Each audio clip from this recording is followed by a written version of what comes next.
Hey there, welcome to The Climate Cycle, a podcast focused on Canada's climate tech ecosystem. In each episode, we sit down with founders building climate solutions right here in Canada to better understand the challenges presented by climate change and what we can do about it.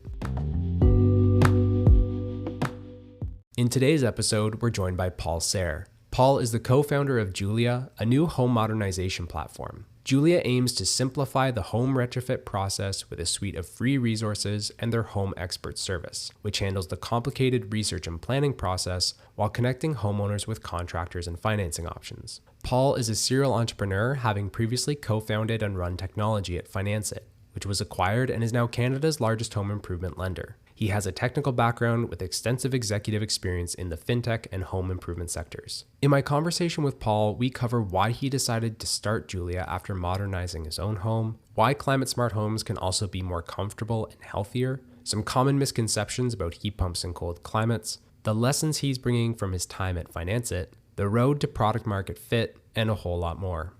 Let's get into it. Paul, thanks for joining me today. Thanks for having me, Justin. So let's jump right in. One of the things I'm most curious to hear about is how you first got interested in climate and the home energy space specifically. Sure. So to a certain degree, I guess I've always been somewhat interested in climate, right? So I've always been, I guess, what you'd call eco-conscious. I've been using my bike to get around the city my whole life, and I've always enjoyed the outdoors. And near the end of my time at FinanceIt, I decided that, I really wanted to see what I could do to basically reduce my carbon footprint. And as a homeowner, one of the largest things I could do, I discovered, was to basically electrify my house and get it off of natural gas, which was what the heating and my stove and my hot water was all running off of. So, I had this inkling that there were these grants available out there, the Greener Home Program, the federal Greener Home Program. And so I applied to the grants, and an energy auditor came in and did the report. Once I got that report, I realized just how many more questions I had, and I didn't really have anywhere to turn. Like, I didn't know what to do exactly. So it gave you a bunch of examples of, okay, if you do this upgrade, this is how many gigajoules of energy you'll save, right? But it didn't really have recommendations for how to do those things, and didn't have any recommendations for contractors that would necessarily help you. So I knew I wanted to do some insulation. I didn't know where the best spots to do the insulation were, probably the attic, but beyond that, I wasn't sure, right? I knew I wanted heat pumps. I had a really hard time finding a contractor for heat pumps. I made it extra hard because I actually have radiators in my home, which, are older. I have an older home. So, I wanted to find someone that did air to water heat pumps, which are fairly rare in Canada still. And it took me 4 or 5 contractors for someone to even admit to me that this technology existed and was possible. Just kind of going through, figuring out, did I need my electrical panel upgraded or not? Was solar worth it? Yeah. Well, what was, to some degree, I was concerned about cost as well, obviously, right? And how much was all this going to cost, and how could I afford it? And, how on earth was I going to make my money back over time as well? Or, was my kind of climate altruism going to end up being very expensive? Obviously, I would have probably done it anyway, but I just wanted to get a better handle on understanding it all, right? And I didn't know of any place to turn. And it ended up being a ton of work and so much research, hours and hours. If, I hadn't just left my job, I'm not sure I would have had the time to do as much research as it took. And with things at the home, like I can be pretty detail oriented, but usually with renovations, I'm just kind of want to find someone I trust and hand it off to them. And I didn't know who to do that with here because this spanned multiple contractors. You had an electrician and a plumber and an HVAC person and, and an insulation person, and, none of them were talking to each other. So it ended up being extremely complicated. And I just thought, look, if this is how much work it was for me with the means and a lot of motivation to do this, no one else is going to do this. This is way too much work. There has to be an easier way. So that's when I decided to create Jouleia.com, because I was looking to start a new venture. I was hoping it would be somewhere in the climate space. I was very motivated to get into it. I just wanted to make sure I had an idea that I actually thought could make a tangible difference. And, it kind of just landed right in my lap. Yeah, That's super interesting. I mean, I guess that's the prototypical like scratch your own itch type Mhm. of story. So for those who maybe aren't as familiar with the home modernization process and some of those problems, how do you describe what Julia does and the problem that it's solving? Sure. So, I mean, Jouleia has a mission. Its mission is to accelerate the transition to low carbon homes, which is very similar to what, the federal government is advertising when they're offering the grants, and the motivations are aligned on that point. I think where Julia deviates a little bit in terms of how it's marketing is, I mean, the good news about doing all this, doing this energy efficiency retrofit work on your house is that energy efficiency and climate benefits are the only thing you get out of it. If done right, you get a much more comfortable home and you get a much healthier home. So those are things that we help with as well. If insulation and HVAC are done right, your home can be so much more comfortable. Most people don't realize, especially if they have an older home, how parts of it are drafty, and they just kind of are resigned to the fact that that's the way it is. And it doesn't have to be that way. You can have a supremely comfortable home where all your floors have the same temperature and you don't have icicles and ice dams forming on your roof and all sorts of other issues. We can help with that as well. Carbon monoxide, if you're not burning natural gas in your house, that concern goes away, as well as they have other noxious kind of byproducts. Turns out burning a fossil fuel in your house actually does have leave quite a few chemicals in the air, which are not good for you. So being able to clean all that up really helps with indoor air quality as well. Yeah, that's fascinating. I feel like those are co-benefits that aren't talked about as much. There's such a focus on carbon emissions, which makes sense, but there are all these other aspects to it.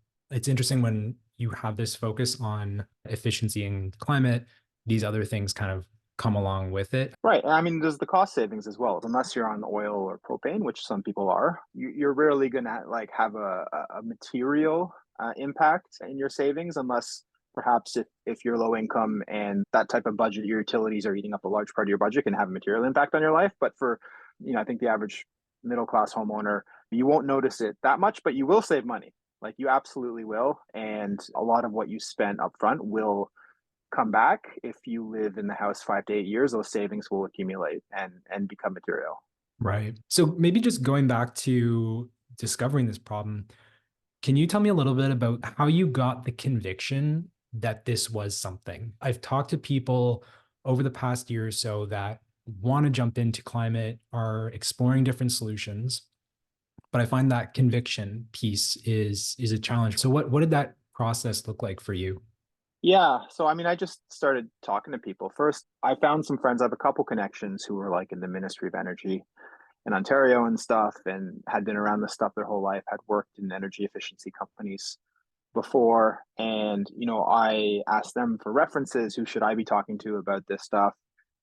And just about everyone I talked to who knew the industry, right, was like, yes, I mean, this is absolutely needed. Some municipalities have already targeted that they call them concierge services. They're already adding them or trying to add them as a part of their offering, in addition to some of the low interest loans that they're providing at the municipal level.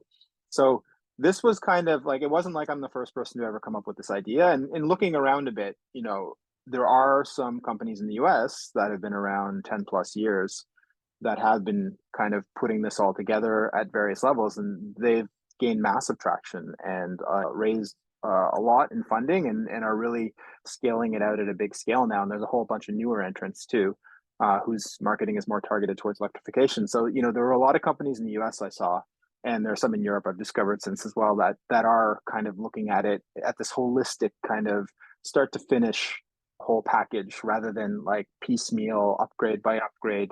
What are you going to save, which is currently the process that you go through when you're trying to apply for any of the rebates and grants that the governments are offering. Interesting. And how did you connect with your co-founder and maybe even put together the initial team? Yeah, so co-founder Patrick was interesting. I met him actually at an MCJ event in Toronto.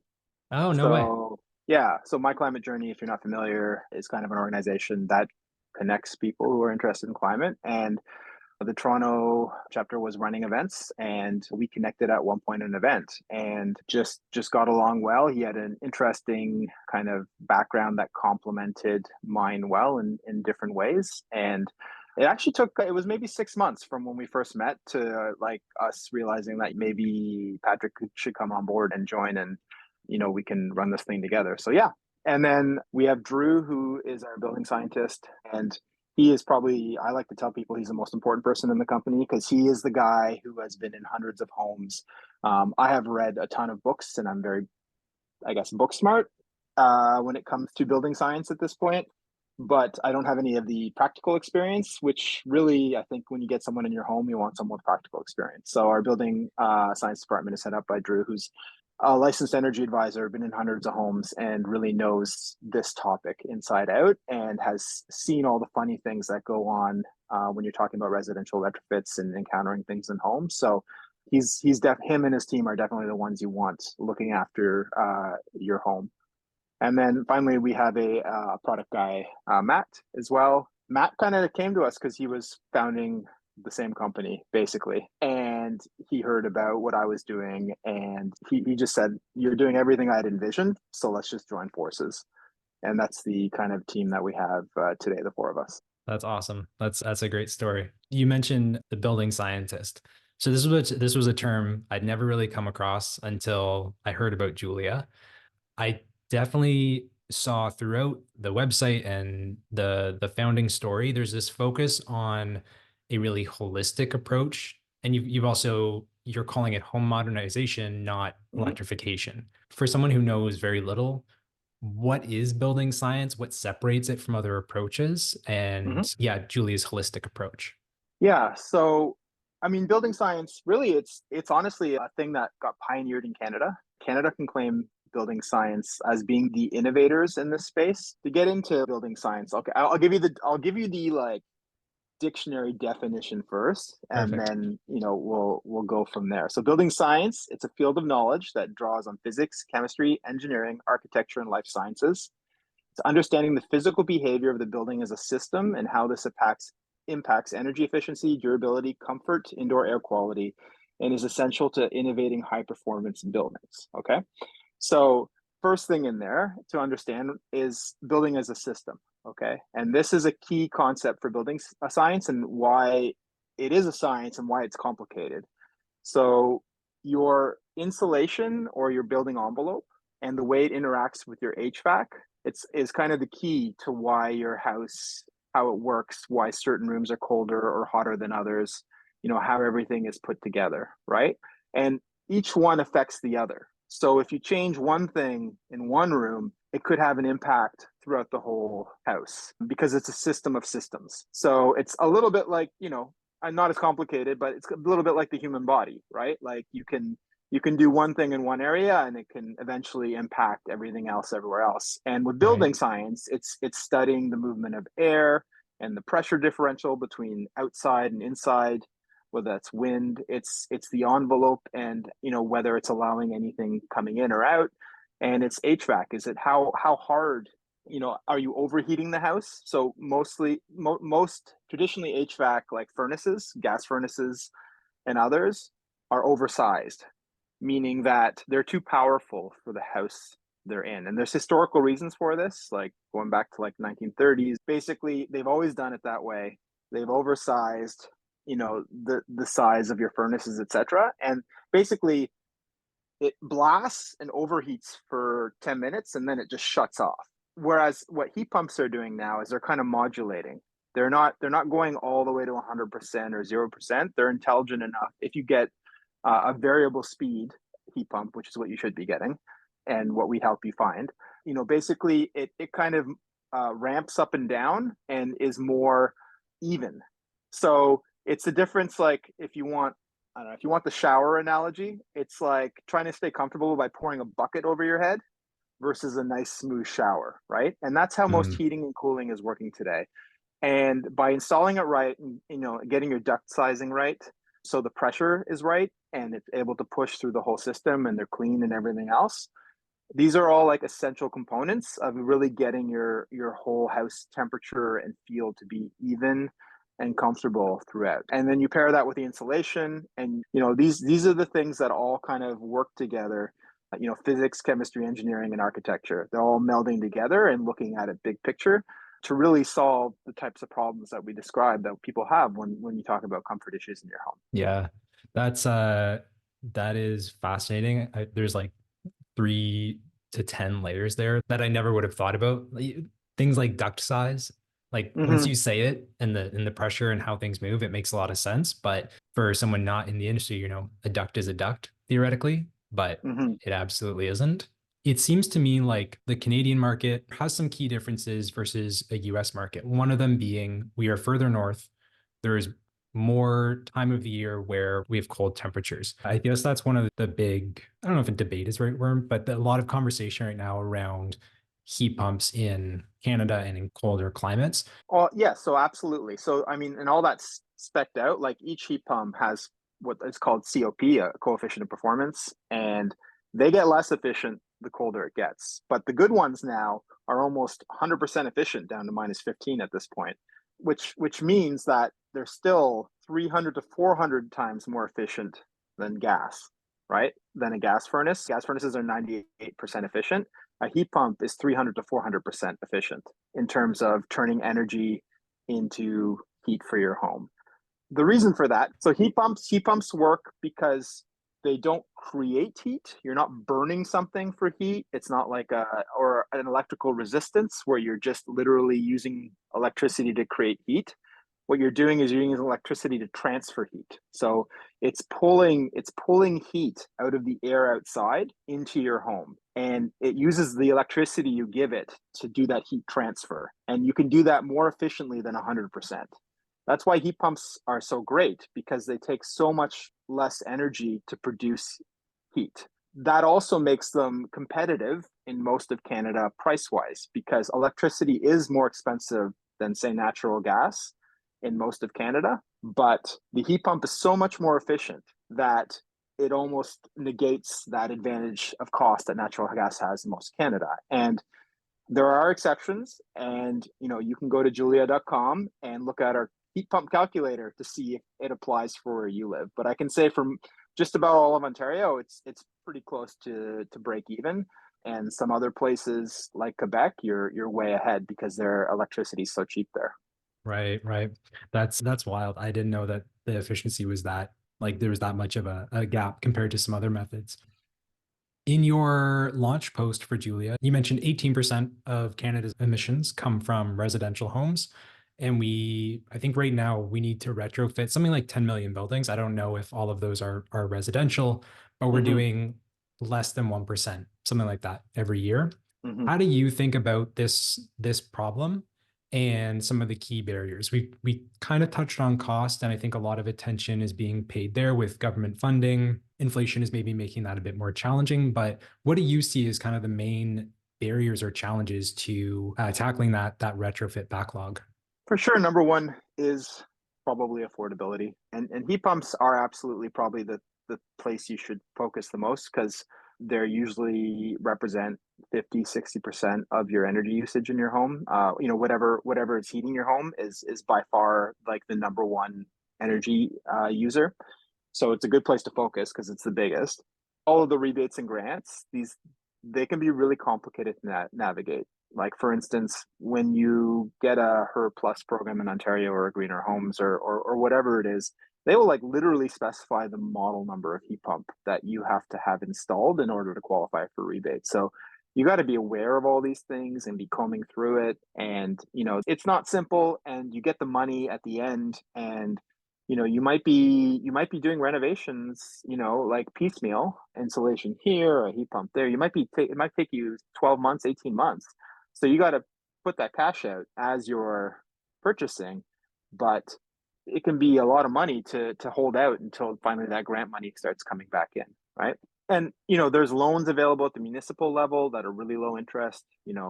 Ottawa has a great one, Toronto has a great one. There's ones in Nova Scotia and BC, and a lot of people aren't aware of them though, right? The Greener Homes loan of 0% is great, although that program is likely going away from what everyone is saying. So there's still going to be lots of great programs out there, but the federal one, I think, Everyone seems to think it's going to get ramped back. We'll see. Maybe listeners of this podcast will already know in the future. But yeah, so affordability is a big one. But then it comes down to understanding all the tricky parts, right? And the tricky parts of electrification, for instance, are sizing your heat pump right. Too small, you're going to be unhappy and cold.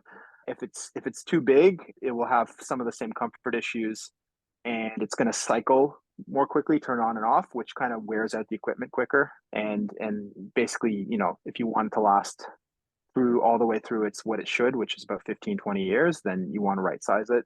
The electric panel is another tricky little part, right? Do you need it to upgrade your panel? I mean, it depends. What are you thinking of doing? How far are you going? Are you going to be hooking an EV up? Like, are you getting solar in there? Like, how far are you going with this journey? Because you have to kind of project that in advance. And when you're starting, it might be the best time to be thinking about it because maybe you're already working on your electrical panel to start, right? Yeah. And then, finally, the insulation questions, the envelope, right? So, I mean, do I need to be doing some envelope work before I put my heat pump in? For a lot of people, that the answer is no, right? But maybe if you just spend a couple $1,000s, insulating your attic, and maybe you have an unfinished basement, you just have to put something around there, and it's easy, right? And the number one thing you can do from an insulation standpoint is air seal, which is easy. You can do that yourself. Air sealing is caulking and weather stripping. That Right. is the number one thing you can do. It's so easy. You can do it yourself, or you can spend $800 doing it, and there's nothing more effective than air sealing. So maybe you do a few of these things, and suddenly your whole house is more comfortable, and you can drop to a lower size of heat pump and save a couple $1,000s that way. So the money you spent on a couple $1,000s in insulation, you get right back without even grants or rebates, just by buying a smaller heat pump. But you have to have someone do the calculation correctly to make sure that it's all going to fit together. And that's where the building science comes in. Yeah, that makes a lot of sense. And the overlap between the information gap and the cost seems like that's the sweet spot, because there's the information about how do I go about doing this and which areas do I prioritize, but also I think the difference between that upfront sticker cost and what is my lifetime cost or the cost over 5 years or whatever it is. And that I think is something that is not always visible upfront. Even if you're talking to a contractor, you might say the heat pump cost is whatever thousands, but might not have that conversation about, well, over the life cycle, it'll pay itself off by, this many years. That's right. And that's exactly what a free online tool at Jouleia does, is it kind of gives those ROI estimates. Now, they're not perfect, right? We're not going in there and measuring exactly what your air leak ratio of your home is, but it's good enough. It's directional, right? It's close enough to give you the idea, and you can get it instantly online. That's awesome. What do you think people misunderstand or get wrong about this space? Yeah. So, I mean, I think we've kind of gone over the heat pumps and cold weather thing. So if you're in part of Canada where it goes below 30 degrees Celsius, then you do want probably a backup heating source. A lot of people have a natural gas furnace, and that's what turns on, hits -20, you turn that on, and your house stays comfortable, and you only have to use it a couple weeks a year, right? Or what a lot of heat pumps have when it gets really cold is they have something called a resistance strip, which is basically just a big toaster. So it's a massive toaster that then blows through your ducts, and it works great. Doesn't matter how cold it is outside, as long as you have electricity, it goes. So yeah, it's a bit more expensive because now you're burning energy rather than transferring it. But again, if you're in a place that doesn't go below -30 that much, then even though it's more expensive those few days, overall you're not talking about an enormous jump in your energy bills, right? I think another thing that people don't realize is that it can be affordable to go ahead and modernize and make your home more energy efficient as well. So say you are interested in reducing your carbon footprint primarily, and say you live in a newer home, right? A home that was built, I don't know, in the last 30 years. Homes have gotten a lot more energy efficient. Their envelopes have gotten a lot better since the 90s, and they've gotten significantly better in the last 5 years. So in that case, almost all your carbon pollution is coming from heat pumps and hot water heaters, right? I'm generalizing here. I'm sure there's exceptions, but for the most part, if you just take your gas heat pump and hot water heater, and I don't know, maybe your stove, if you're using that, then you can really reduce your carbon footprint just by swapping those things out. And those aren't terribly disruptive. A hot water heater is really easy, and a heat pump Right. can be done in less than a day. And of course, you do have all those grants and everything else that come back. And if you're looking at it from an ROI perspective in 5 to 8 years, it doesn't have to be kind of this massive project, right? That costs you 50, 60, $70,000, right? A good kind of central heat pump can cost as little as 15,000, depending on the size of your house, and then you get your rebates back, and maybe you get a loan for it, a low interest loan from the Right. municipality, and suddenly you're looking at it not being that expensive. Or maybe you just replace your air conditioner with a heat pump. Okay, so because an Hmm. air conditioner is the same thing as a heat pump, actually. Right. Just heat pumps are generally more efficient and they're reversible. So an air conditioner can only cool, whereas a heat pump can heat and cool. Suddenly you have all your conditioning for the summer, and you can start heating your house all the way down to whatever you want before you turn on what your other heating system was. Maybe that's 0, maybe that's -5. So now you're placing one air conditioner with a cheaper heat pump, maybe in the 10K range, Yeah. right?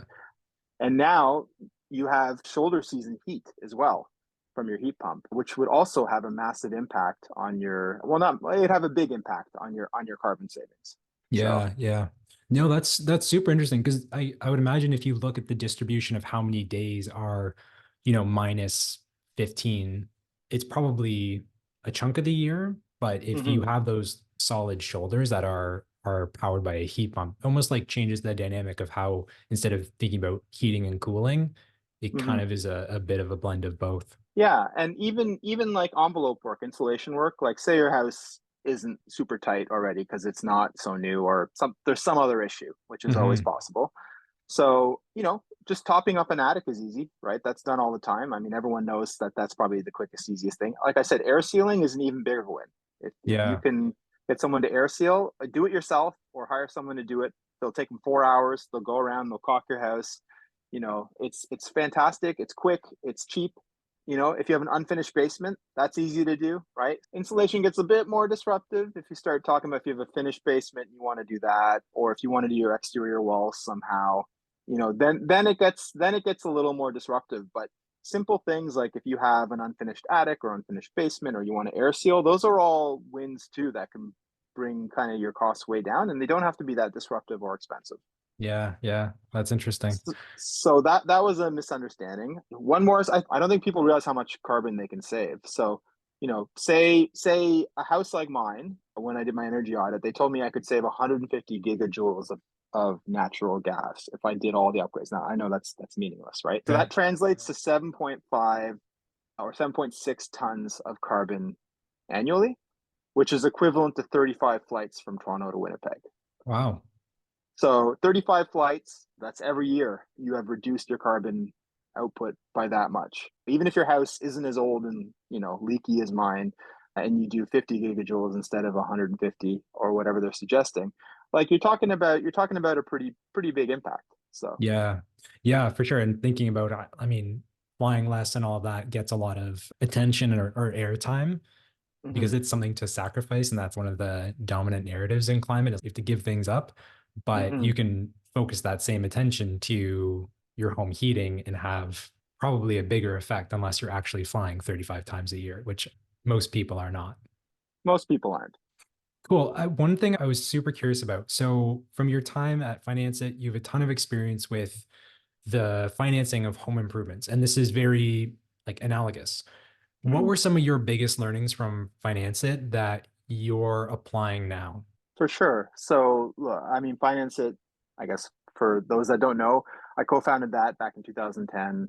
We grew from, a small startup all the way to an exit 12 years later and hundreds of employees. It does point of sale financing in home improvement. So basically we partner with contractors who offer financing at the kind of the kitchen table, or for HVAC, for instance, or, we do things like hot tubs too, which are kind of installation adjacent. So, those are a couple of big categories, but we did basically everything in home improvement: roofs, decks, you name it. I'd say the biggest learning I had from being at finance is probably just how to build a business, which is not necessarily specific to this, but just, Yeah. you're always in a constrained environment, and just how you think and how to grow and how to have that sense of urgency that you have to push the business along and have action, but at the same time being calm enough to, have a vision and execute on it, and just how to organize things and organize the team and what to look out for. One of the biggest things definitely from a business standpoint is just focus. Like, understand what it is you're going after, because every business always has the problem of so many shiny things. When you start coming up with your business, and even as you go through it, there's always a million shiny things, like, just, Yeah. oh, like, and you want to do all of them. Of course you do. They're all amazing ideas. And, I think it's that famous Steve Jobs saying, you'll always have a million ideas, and you have to say no to most of them. It's staying focused that really will see you through to wherever that focus is taking you. So, Yeah. Yeah. I would imagine too at the early stage, because you just see a wide open field of problems to be solved. And I think you have kind of unique experience having gone through some of that. yeah. Yeah, we definitely found out the hard way at FinanceIt, but it's really valuable. Like, it's incredible to watch when you do focus, like, how quickly you can transform and have success where it was kind of eluding you before because you were trying to be too many things to too many people. Well, that's a perfect segue. I'd love to shift gears and talk a little bit about what growth looks like today. So Mhm. you folks launched in November, so super early. What have some of those initial conversations with customers looked like? What is traction looking like right now? Yeah, so good question. So we launched just before Christmas, or the holidays, which is an excellent time, of course, to approach people to do renovations. But no, that said, honestly, it's been really positive reception so far. We've had a number of people who said, "Wow, I've been looking for a company who could give me the expertise and the peace of mind that, you're going to look at this from the right perspective and connect me with people that are trusted in the industry." So where we are really hearing from our early customers, where we've already been in their homes and done some initial audits, and are putting our recommendation, our home expert service report, we call it, together for them, which is basically a roadmap for whatever their goals are, right? And, like, as I said at the beginning, some of their goals aren't necessarily strictly climate. It's more about comfort or energy savings, or, just taking advantage of the grants and trying to understand better what they can do, right? So, and then having someone take a big picture look at that, applying the building science and figuring out how to solve the problems that they want solved in their home, right? And highlighting other opportunities to them as well, right? Just making sure they understand all the different options. So we're definitely finding that a lot of people that we're talking to think it's super useful, and it's too early even to say, like, we haven't even gone through a whole cycle from, like, get into someone's home, give them the report, have them do the renovations, and, we're not even at that point yet. It's only been like 6 weeks, so we're just getting to the point where people are getting connected to contractors. So, so it's early days, but yeah, definitely very positive feedback so far, and we're just really focused on kind of building out that services aspect to complement our online tool set, which is really an educational piece for people to understand the space better and understand the ROI, and some other things as well. Yeah. And so if you're looking ahead to the coming year, what are some of the main goals that you're focused on with Julia? It's cliche, but definitely product market fit is probably the best way to describe what we're doing this year. We're just trying to figure out we have the right price points, not just for the homeowners, but also for our contractor partners. We're working with energy advisors in the field as well, who are going to be coming and doing those home assessments, and just making sure that everything from our messaging and our reports that we're generating are all resonating, and, that there's enough information and not too much for people, because we're kind of building a marketplace between all the different actors, and we're just making sure that all the different parties are happy with what we're offering, and their place in the ecosystem. And also obviously finding acquisition channels. So, our online tools are free in Canada wide, but our kind of services based, we're just starting in the GTA right now. That's where our pilot is for actually coming into your home, doing the assessment, etc. We do plan on expanding over time, but just finding the acquisition channels to actually have homeowners come in for that home expert service. So that's another thing we're looking for. Third is, we're going to be raising a pre-seed this year. So just getting ready, to test out the market that just absolutely everyone says is horrible, but we're fine. We're doing it anyway. So we're going to Yeah. go out there and test the waters and see what we can do because we're still bootstrapped at this point. Yeah. Awesome. You mentioned the home expert service and the kind of marketplace you're building for contractors. Mhm. Can you talk to me a little bit about the long-term ambition for Julia? I know some of this is still going to kind of emerge from, working with customers, but what is your kind of long-term ambition, or what do you think this looks like in a couple of years? Yeah, for sure. So I think the goal would be to obviously we have that product market fit. We want some financial products in there that really resonate with homeowners to get over that affordability issue. I think pretending that we're not going to get tailwinds or headwinds from the grant programs turning on and off is a bit naive, but we want to get to the point where our offering stands on its own and isn't necessarily reliant on kind of external grant programs because those can be fickle, and really just having an affordability option, whether it's lending, whether their insurance products or whatever they might be, warranties that are really resonating and helping our customers and helping them overcome the barriers that they face today when they're looking at this, doing this type of work. So that, and then also expanding into markets across Canada is another thing we'd like to be in a few years. Outside of just, again, our online tool set is for the whole country, but just having that home expert service available in several major markets is definitely somewhere we'd like to be as well. Gotcha. Specific to contractors, that seems to be where homeowners have a hard time. And it also seems very fragmented. Mhm. What are your thoughts on the contractor side of this marketplace and making that easier to interact with? Yeah, so look, there's no doubt that the contractor landscape's a bit challenging in that there aren't enough skilled contractors out there in a lot of these trades. And in certain professions like HVAC, some of them are still a bit slow in coming around to technologies like heat pumps. And we'll actually try and talk you out of something like a heat pump. So basically, our motivation is to produce kind of a stellar list of trusted contractors in every market that are also philosophically aligned with what we're doing.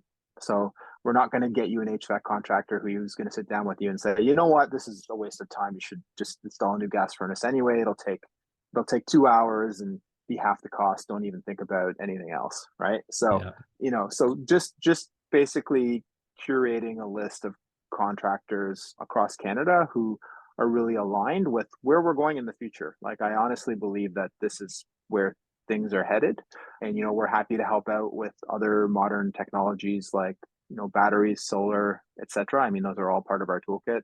Once your home's electrified, and solar is like huge, because if 70% of your home is on natural gas, there's only so much a solar panel can do other than sell electricity back to the grid, right? You can't change that 70% of your home's energy usage away from gas, right? Yeah. But once you've electrified everything, then you can really be running your whole home off energy you produce yourself, and that's fantastic. So Yeah, that's really, really interesting. You mentioned kind of battery. I feel like that's kind of where home electrification ends up, is these distributed energy resources producing super efficient battery plus, ideally an EV that is also feeding into that. But mhm, that makes a lot of sense, is having home electrification and kind of having that nucleus in the best mhm. spot that it can be before we start adding on these other elements to it. Exactly. Yeah. I mean, there's so much crazy tech coming out, and we're going to be keeping on top of it, right? I mean,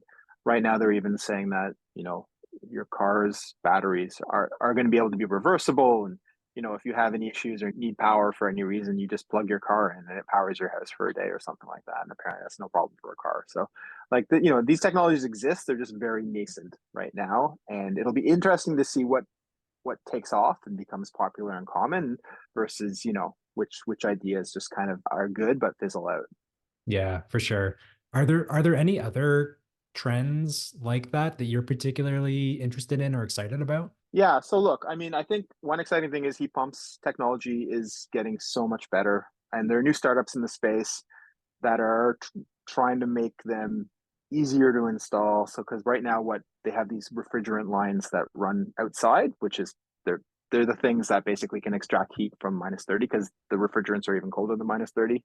So they're looking to make these things like much easier to install, so you can just pop them in your window or whatever, and they look sexy, right? They look really good. They have the Tesla manufacturing look on them, so they just become much more desirable, and Right. they brighten up your room. I think the solar battery stuff is super interesting. I'd love to see if district energy becomes more popular in some places. Like, you install a small geothermal plant or solar plant down the street and then hook the whole neighborhood up to it. Or, the solar all comes from people's roofs and it's shared. And, you have the smart panels. Smart panels are really cool, right?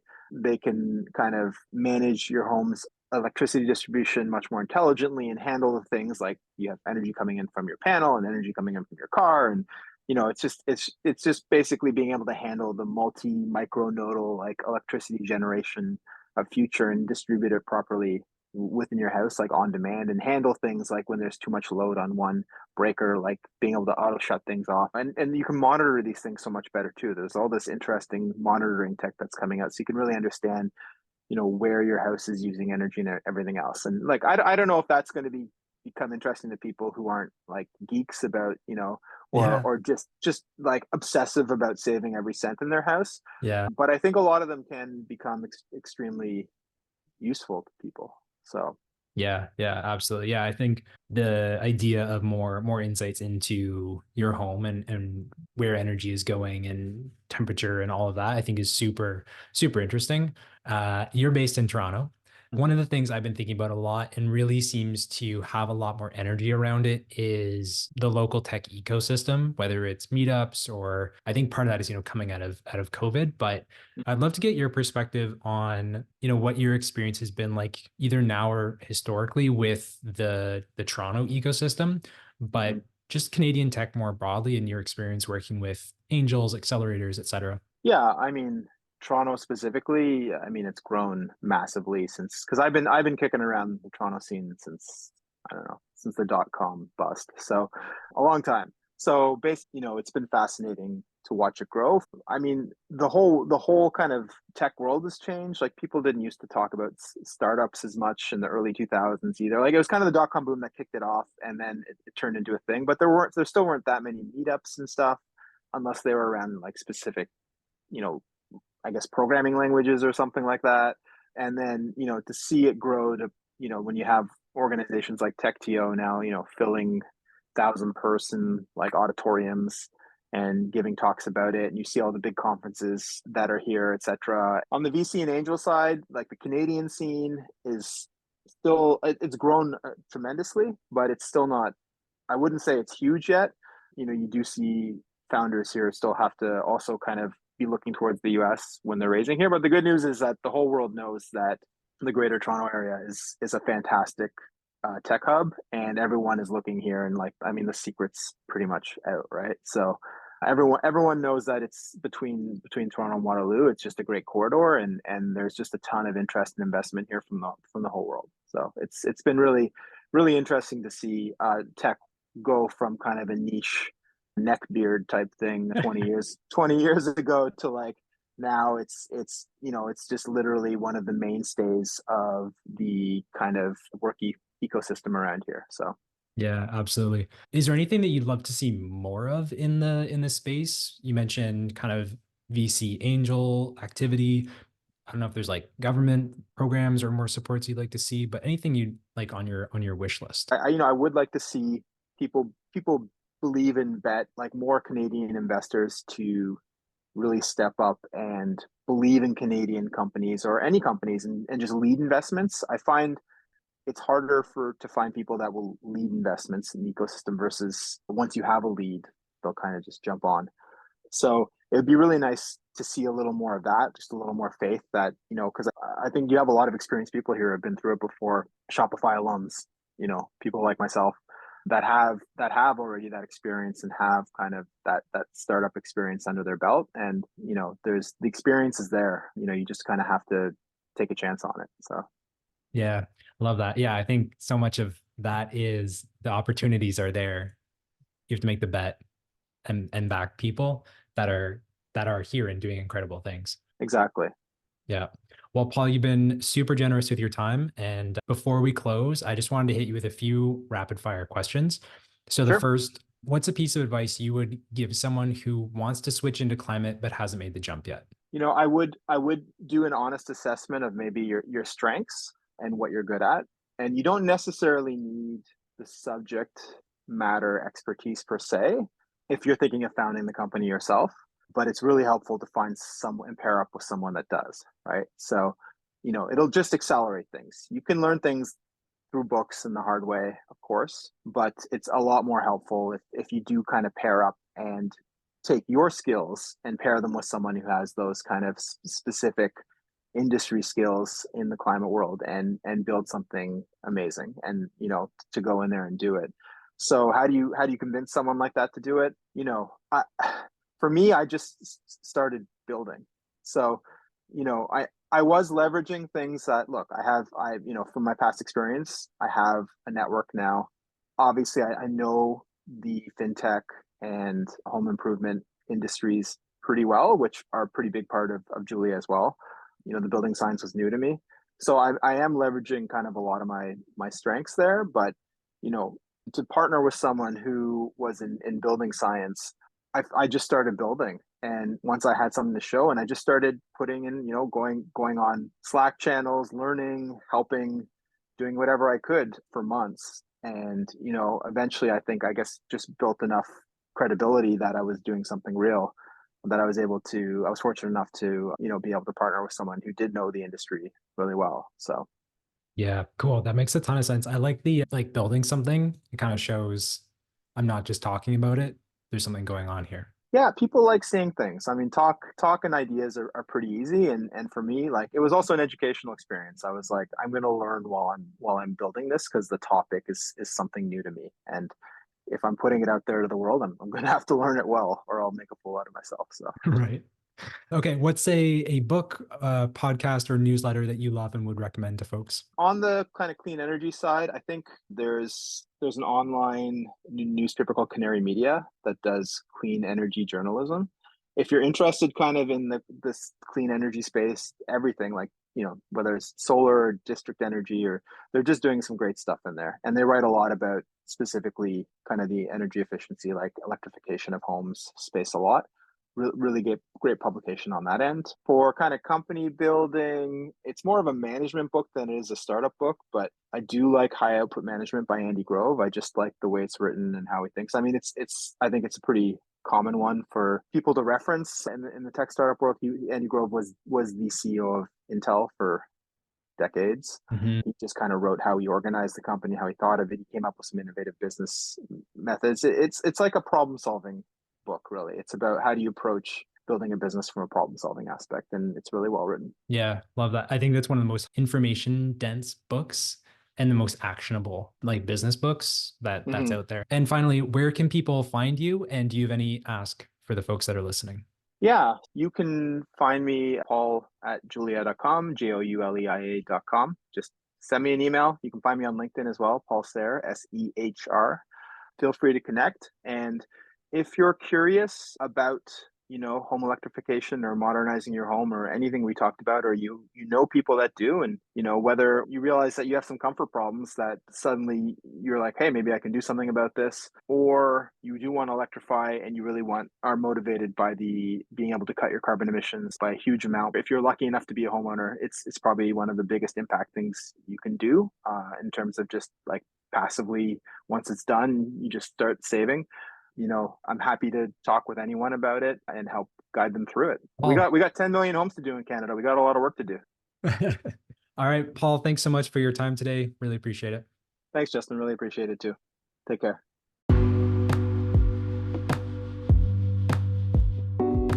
Thanks for joining us. If you enjoyed today's episode, leave a rating and a review on Spotify or Apple Podcasts. It would mean a lot and helps grow the show. To stay in the loop on Canadian climate tech news, recent fundraising, job postings, events, and more, subscribe to the Climate Tech Canada newsletter on our website. Thanks for listening. We'll see you next time.